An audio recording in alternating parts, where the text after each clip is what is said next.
Ok, ahora a continuación veremos la conjugación de etapa 2 con etapa 3.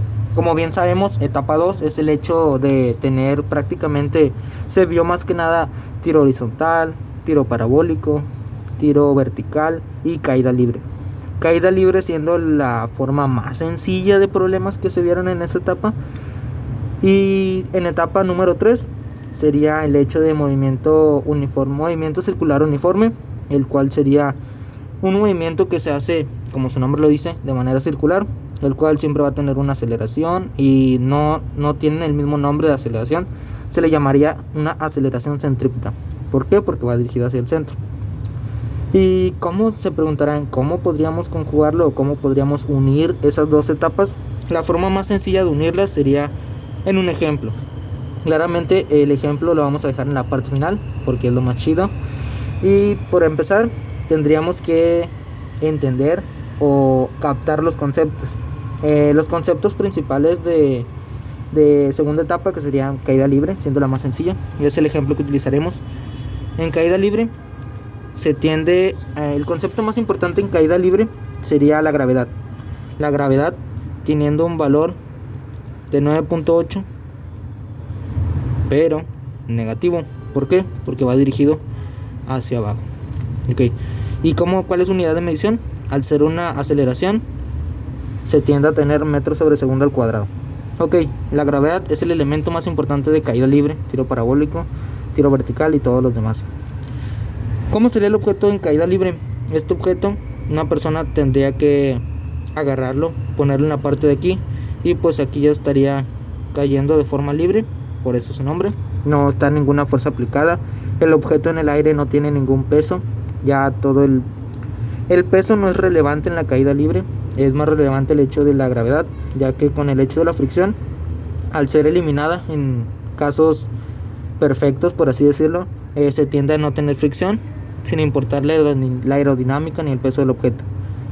Y pues simplemente sabiendo conceptos clave con las fórmulas se podría obtener todo. La fórmula, hay dos fórmulas principales: el de posición final, que es igual a posición final es igual a posición inicial más velocidad inicial por tiempo más un medio de gravedad por tiempo al cuadrado, y la de velocidad final, que es igual a velocidad inicial más gravedad por tiempo. Estas serían las dos fórmulas o ecuaciones principales para poder obtener todos los conceptos. El hecho de entender todos los conceptos y saber despejar las variables sería la forma más sencilla, y por ende se podría comprender y entender todos los problemas. Y esto es similar a etapa número 3, ya que en el movimiento circular, una disculpa por el círculo, no es perfecto, pero se entiende el ejemplo. Siempre se tiene que tener un centro, es como si tuviera todos los lados iguales. Y la aceleración, esto es el objeto va a tender a girar hacia la izquierda, siempre va a tener que girar hacia la izquierda, ok. Siempre se tiene que iniciar por esta parte, de aquí hacia acá. Y a esto, ¿cómo se le llamaría? Esta velocidad se le llamaría, su unidad es W, se le llamaría velocidad angular. ¿Cuál es su unidad de medición? Sería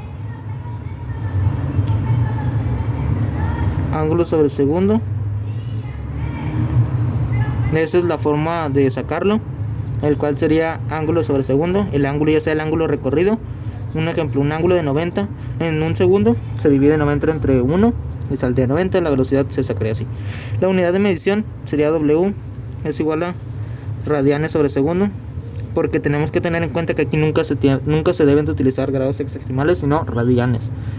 Y como pudimos observar en mi compañera que lo explicó, pues simplemente se tendría que comprender todos los conceptos clave, el cual sería periodo, frecuencia, velocidad angular, velocidad tangencial, encontrar las diferencias entre estos dos. Y comprendiendo todos los conceptos, simplemente se tendrían que aplicar las fórmulas, las cuales dejaré una fotografía en la parte final para que se puedan apreciar mejor. Y ya, simplemente entendiendo conceptos y entendiendo despejes de variables, se podría obtener cualquier tipo de solución. La forma más complicada es en problemas que te tienen que hacer pensar, pues los conceptos no te los dejan tan clave. ¿Por qué? Porque simplemente los quieren hacer más complicados, y es una forma de hacerte pensar y hacerte que aprendas más. Y pues en sí eso sería la conjugación. Ahí voy a poner un ejemplo, una fotografía, y trataré de explicarlo más adelante, el cómo se unirían estas dos etapas.